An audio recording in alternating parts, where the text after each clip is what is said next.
Po. Ta bën shpesh të pyetje, je mirë, bezdisesh? Po, ka raste që bezdisem. Kanë kaluar shumë vite. Sigurisht që dhimbjen e kam si të kishte ndodhur dje. Po jam mirë. Kam mësuar të jetoj me dhimbjen. Unë nuk jam nën, nuk e di si është ndjesja e të qenit prind. Akoma më keq. Të bëhesh prind dhe ta humbasësh fëmijën, ta lindësh, ta rritësh. Dhe pastaj të ikë. Ti ke leve drejtën tem. Doja që ta bëja pak më smooth intervistën, por shikoj që ti je një grua shumë e fortë. Nuk dua të më mëshirojnë. Kjo është intervista ime e parë. Por edhe kur e marrin vesh historinë time, njerëz që më njohin, së fundmi, ka një lloj stepje kur më pyesin. Duket sikur kujdesen që mos të më lëndojnë, por nuk e kuptojnë që më shumë se sa më ka lënduar jeta, s'mund të më lëndojnë ata me pyetjet që bëjnë. Çfarë duan të dinë? Si mundet një nën të vendosë të dhuroj organet e fëmijës? Jo ka shtraç, nuk pyesin direkt. Por duke bërë pyetje me lezet, unë kuptoj që aty duan të shkojnë. Në Shqipëri nuk di që të ekzistojë një kulturë e tilla, apo ka? As që mendohet. Po pra. Po jo vetëm në Shqipëri, mos të bëhemi tani sikur vetëm tek ne ndodhin, apo nuk ndodhin tilla gjëra. Edhe në botë është një gjë që nuk ndodh shpesh. Edhe në Spanjë, kur unë vendosa të dhuroj organet e djalit, më trajtuan si heroin, sepse edhe aty, edhe pse bëhet e mundur si praktik, nga që kam pajisjet mjekësore shumë të mira, po prap nuk është e lehtë. Je penduar në ndonjë moment? Që firmosa për të dhuruar organet? Po. Ditët e para po, pse të njej. Nga një anë më torturonte ideja që e kisha varrosur djalin pa një pjesë të mirë të organeve. Sikur më thoshte mami, pse ma bëre këtë? Po pastaj mendoja se ai kishte ndruar jetë, po kishte shpëtuar fëmijë të tjerë. Dhe kjo sikur më ngushëllonte. Po kjo ishte vetëm ditët e para, kur isha akoma empir, nuk dija çfarë bëja e çfarë të mendoja.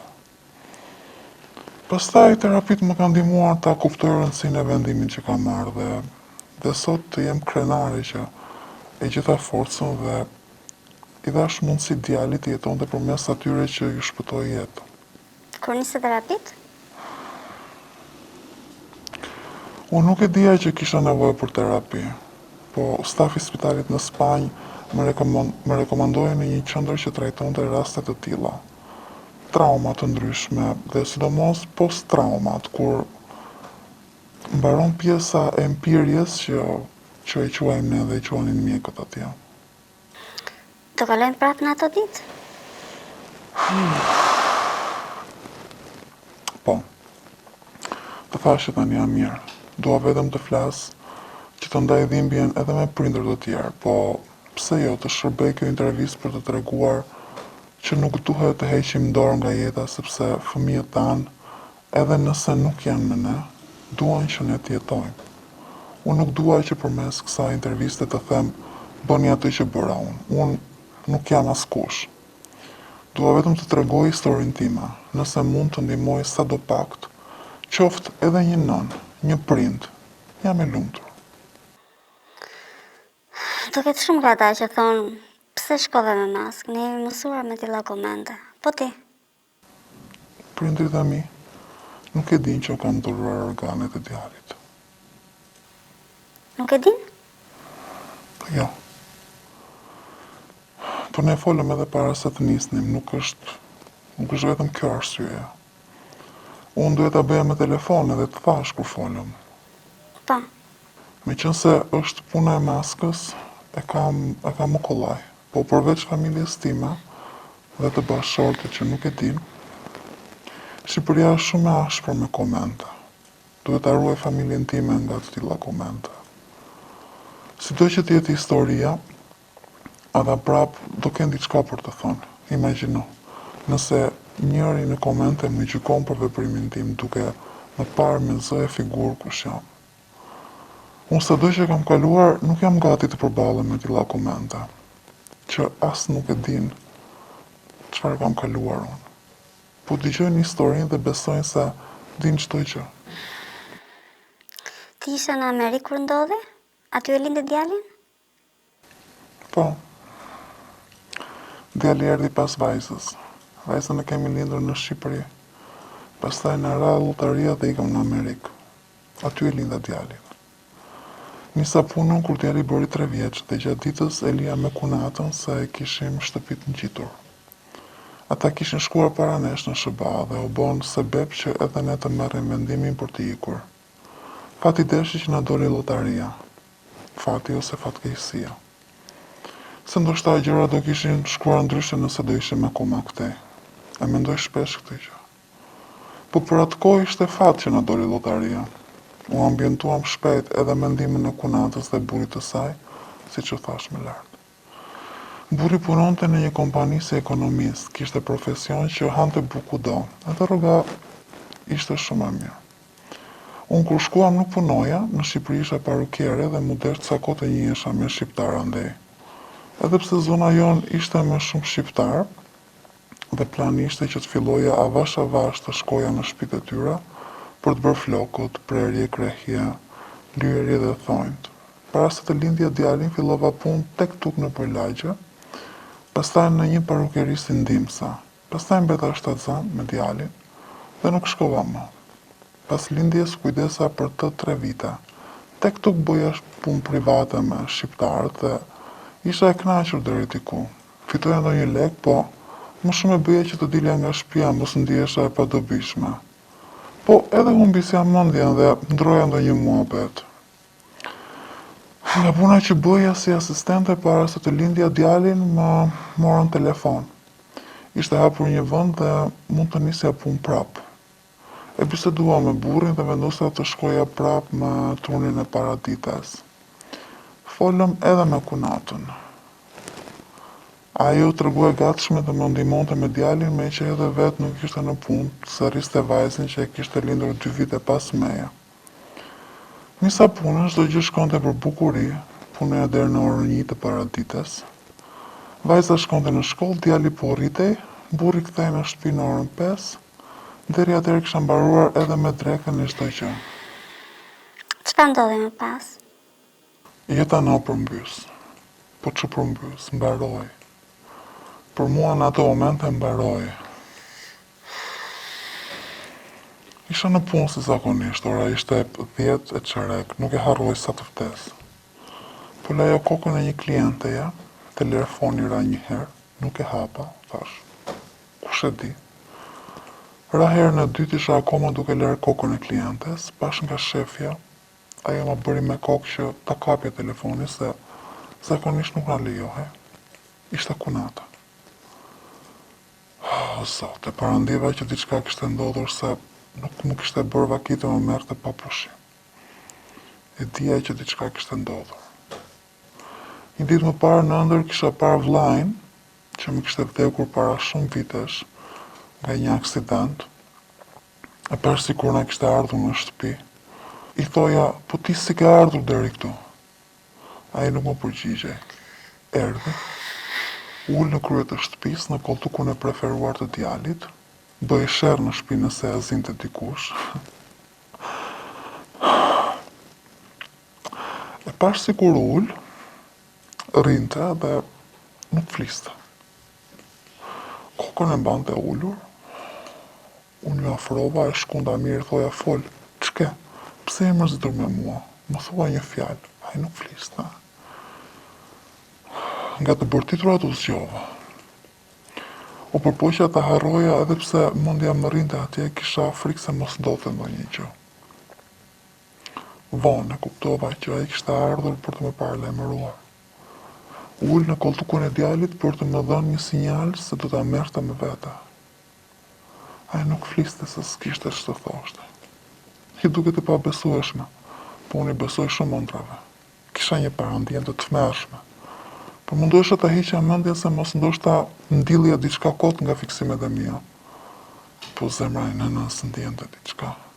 Edhe atë ditë që unë nisa në punë, nuk më dile nga shtëpia. Isha e plogë, është me refryma, diçka më të ishte pas. Nuk ja fal vetes që nuk e putha për herë të fundit. E lash në gjumë kur dollë nga shtëpia. Aja kishte gjumë i pupël. Po ta puthja zgjoj direkt. E lash në gjumë dhe në gjumë e gjeta, kur mora vesh lajmin. Çfarë të tha kunata në telefon? Nëse deri te telefonata e mbaj mend më pas çdo gjë e kam të fshirë. Dëgjova vetëm që hajde në shtëpi se te nuk është mirë, pati një aksident. Ajo qante në telefon dhe vetëm aq mbaj mend. Më vonë, më treguan se kam ikur nga parukeria si empir, kolegët më pyesnin çfarë ndodhi dhe unë nuk thoja asgjë. Nxitova që të shkoja në shtëpi. Djali kishte dalë nga dera e shtëpisë. Luante jashtë, kishte shkuar për të ndjekur topin, në rrugë dhe përplasni një fugon. Kjo ka qenë historia. Në spital në pran shpresat. Te kishte pësuar shumë fraktura në kokë. Asgjë nuk mund të bëhej më për ta. Ai qëndroi në spital për 3 javë në life support, si mund ta them në shqip këto. Me aparatura që mbanin në jetë. Po. Dëmtimet në kokë ishin të tmerrshme, përplasja kishte qenë fatale. Askush nuk punte dot asgjë më për të voglin tim. Ishte rasti brain dead. Nuk kishte asnjë aktivitet truri. Po. Për 3 javë nuk kemi jetuar, shkonim çdo ditë në spital. Nuk e di pse kisha shpresë, shpresoja në një mrekulli. Thellë brenda vetes e dija që nuk kishte më kthim pas. Mjekët më të mirë ishin atje dhe asnjë nuk shikonte asnjë shpresë, por unë shpresoja. Edhe pse më këshillonin që duhet ta lija të ikte, unë nuk e bëja dot. Më dukej sikur unë do e vrisja. Nuk di si ta shpjegoj nëse ndonjë nga ata që do më dëgjoj mund ta kuptoj si ndjesi. Shpresoj që jo kurrë, por është një gjë që nuk e shpjegoj dot me fjalë. Pastaj si erdhi vendimi për të dhuruar organet? Ishte ideja juaj apo dikush nga spitali ju sugjeroi si mundësi? Pas 3 javësh që të qëndroj në një dhomë plot me aparate, pa asnjë lëvizje dhe asnjë shenjete, mjekët na morën bashkë me burrin në një dhomë ku konsultoheshim me prindrit, edhe pse ne dini mirë anglishten. Ata kishin sjell edhe përkthyes sepse nuk donin që të mos kuptoheshin në asgjë. Pra donin të ishin sa më të qartë në gjithë shka që thonin. Aty na e bën të qartë se ne duhet të merrnim një vendim. Djali nuk kishte as 0.0001% shanse që jo vetëm të kthehej në jetë, por të kishte qoftë edhe një reagim. Ata na e bën të qartë se vendimi për ta shkëputur na takonte ne, dhe ata mund ta mbanin për shumë kohë në atë gjendje, por donin të ishin të qartë se nuk kishte asnjë shpresë. Nëpër të na thanë se kishte edhe një mundësi tjetër që të dhuronim organet e tij, në mënyrë që të shpëtonin të tjerë fëmijë që kishin shpresë për jetë, ndryshe nga Teoi. Në ato momente mëra bomba. Ne si shqiptar nuk e kemi si kulturë këtë dhe nuk arrija as ta kuptoja si mund t'ja bëja fëmijës tim këtë gjë. Por ditët kalonin, psikologët e spitalit nuk na lanë në asnjë moment vetëm, derisa ne shkuam drejt asaj rruge për ta lënë Teun të shkojë. Burri nuk donte. Unë isha ajo që nisa ta konsideroja si mundësi që djali, nëse do ikte, ta mbahej mend si hero, që shpëtoi edhe fëmijë të tjerë. Ai shpëtoi 4. 4 persona shpëtuan fal djalit. Po. Zemra e tij shkoi për një fëmijë moshatar me Teun, një fëmijë tjetër mori një veshk, një më i rritur bëri transplantin e mëlçisë dhe një tjetër i rritur mori një veshk. Të 4-ve i shpëtua jeta. Familjet e tyre gëzonin për ta sot, nuk e kishin fatin ton, të paktën ata gëzojnë. Ti një? Ata që kanë marrë organet? Po. Jo, nuk i njoh, ka protokolle të rrepta që nuk duhet ta marrin vesh, punët e tyre, se di. Do dohet të takoj ndonjërin prej tyre nga ata që Teo ju ka shpëtuar jetën. Po, Cilin?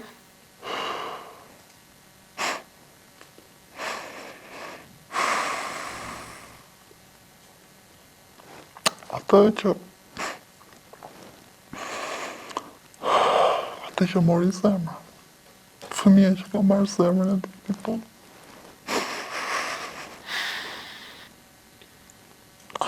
Kam shumë gjëra që ndjej, më duket sikur ai jeton përmes tyre dhe dua t'i takoj. Po pastaj mendoj që ata janë fëmijët e dikujt që ma din për nder, mjekët më thanë që ata janë mirënjohës. Po edhe sigur mos t'ishin, unë e di. Unë e di që përballë Zotit kam vepruar mirë që ka bërë një vepër të mirë dhe sa i është aty me mua gjithmonë.